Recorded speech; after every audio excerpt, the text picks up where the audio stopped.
Hi guys, welcome to episode 11 of my Hornby hobby. So we've got a lot to cover in today's episode, so let's just get on with it. I'll do the news at the end, but first I want to show a couple of things that we've got in addition to the railway.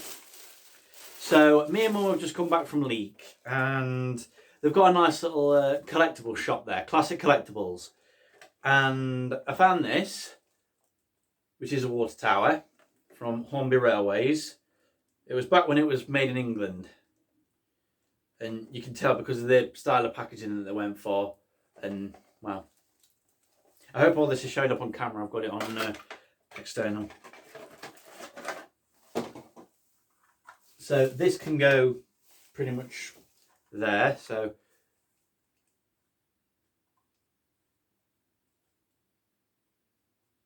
yeah, it's a hollow building on the inside with a tank on the top that would be full of water, and then obviously it would go to the hose pipe or whatever you call it. It didn't come with one, which I do find a tad weird. I mean, it shows it on the box. It shows it with the actual pipe. But anyway, at least I've got one, and I do have steam engines, so there you go. I do think that actually looks pretty good. Put there. Then I also ended up getting an engine and two coaches. We'll do the big one first. Now, outside, or rather in the window of Classic Collectibles, there was a Percy going around the layout, a Hornby Percy. And I said to Mum, I wonder if there's a Hornby Thomas inside. What do you know, you look inside and you find a Hornby Thomas. It was 18 quid, but because the funnel was sheared off, we managed to get it for 15, which is good. And don't need to worry about the funnel because I can sort that out. It looks like he's had a haircut, doesn't it? It honestly to God looks like he's had a haircut. It looks like just yum. So, and then coupled up to Thomas, right one, was Annie. Now, does anyone know why Annie always used to look worried? In every configuration, in Hornby, in Trackmaster, Take Along, in Backman, she was always looking worried. Why is that? Why did Annie always look worried? What was she worried about? She was the passenger coach. And Clarabel was the guard, little bit of passenger and luggage. And Clarabel always looked, fairly chill. These were £5. And we actually got £1 off the water tower as well, which is good. So it only came to about 30 quid total. Bearing in mind I said about 30 quid total. Again, I hope the camera's picking all this up. So, controls over there. I've got the siding shut off, so I should be able to do this. I got serious nostalgia vibes when I found this. Now, some people don't know the way around Annie and Clarabel go, so let me educate you. Annie's face needs to be facing Thomas's bunker. So Annie goes first. Oh yeah, good couplings. And Clarabel needs to face backwards. So she's looking behind Thomas. Because it really, really gets on all our nerves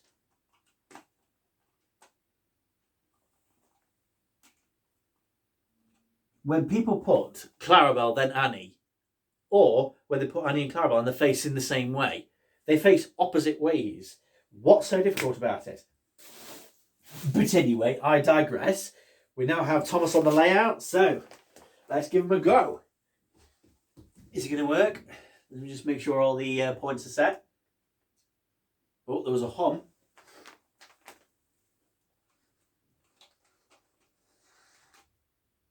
Come on. There's a bit of a buzz.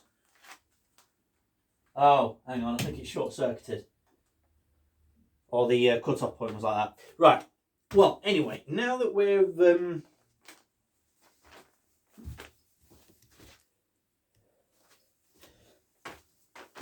got a minute, I'm just going to explain a couple of things.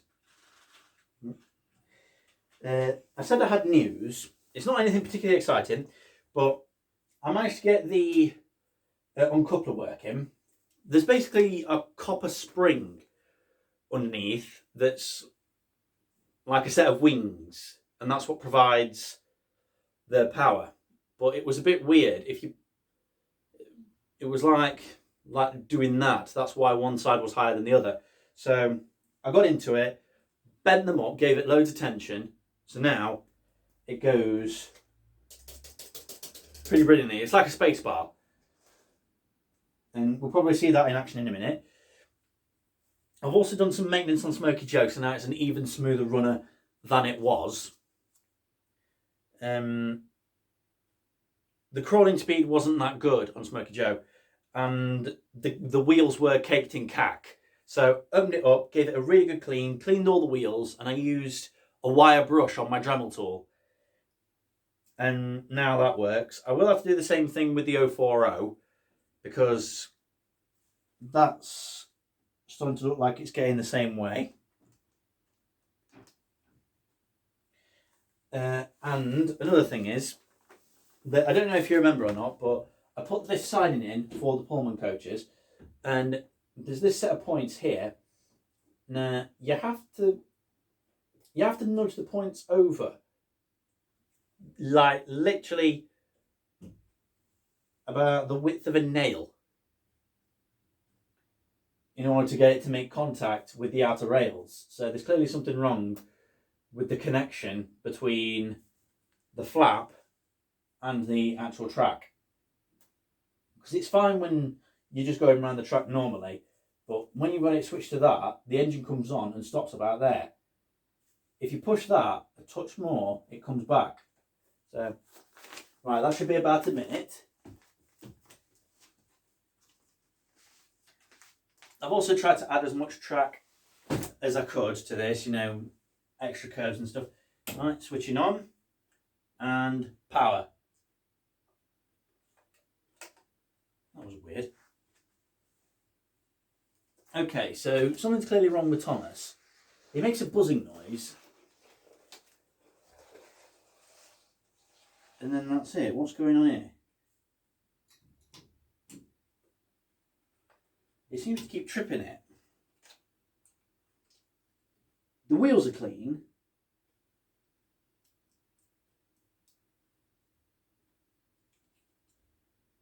And he's got traction tyres on the middle wheels.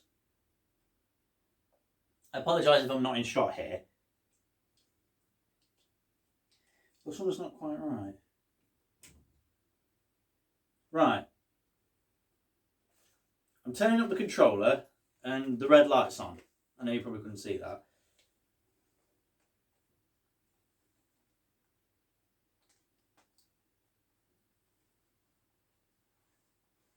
Right, all Thomas's wheels are on. It buzzed out again. So something's not right. Well, switch it off and on again. And what we'll actually do is we'll see if the 040 wants to work. Because this was fine this morning, so there must be a problem with Thomas. I'll have to get a look in. The wheels are actually really spanking.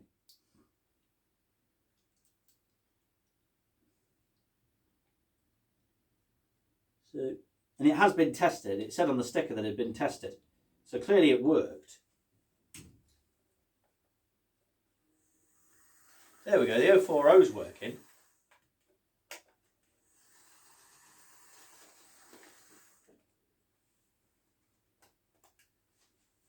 So the 040 is working, so there's clearly a problem with Thomas. I wonder what it could be. Let me actually just give it a bit of power. Let me actually give it a bit of power in reverse, because it doesn't seem to like forward.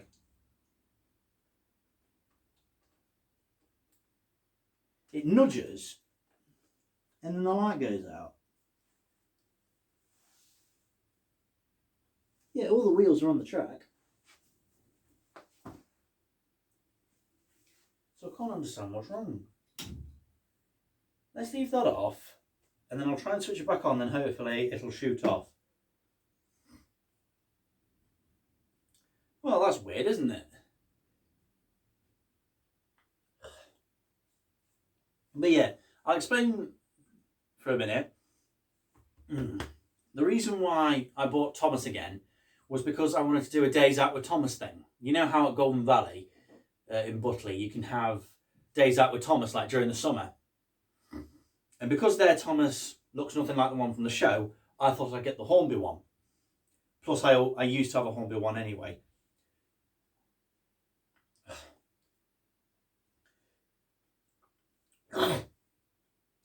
So it actually just makes sense. It's nice to have Annie and Clarabel. They seem to be okay. Right. Try it. No. So something's not right with Thomas, so I'm going to have to sort that out. But overall, I think we've done rather well. I mean, 15 quid for a Thomas, that's pretty good compared to what you'd get on eBay or something. You know, prices will vary on eBay. And then it ends up being a bid, and then you have to bid, and then you end up spending, whatever, 20 quid for it. You know, it's a whole thing. So, you know, sometimes going to an actual store or shop is the best choice. Right. Try again. It buzzed. I hear it, and then it flashes out. It was fine with the 040 and Smoky Joe, so something must be wrong inside this. I'm wondering if it's the pickups. If anyone knows what's going on with Thomas, let me know down below.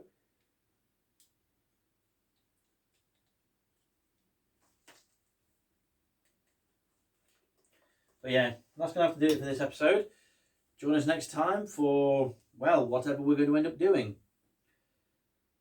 I might do a video on maintaining the 040. Who knows what I'll end up doing. There'll probably be a few more adaptations to the layout. We'll see. But that's it for this video, guys. Stay tuned, stay safe, and as always, thanks for watching.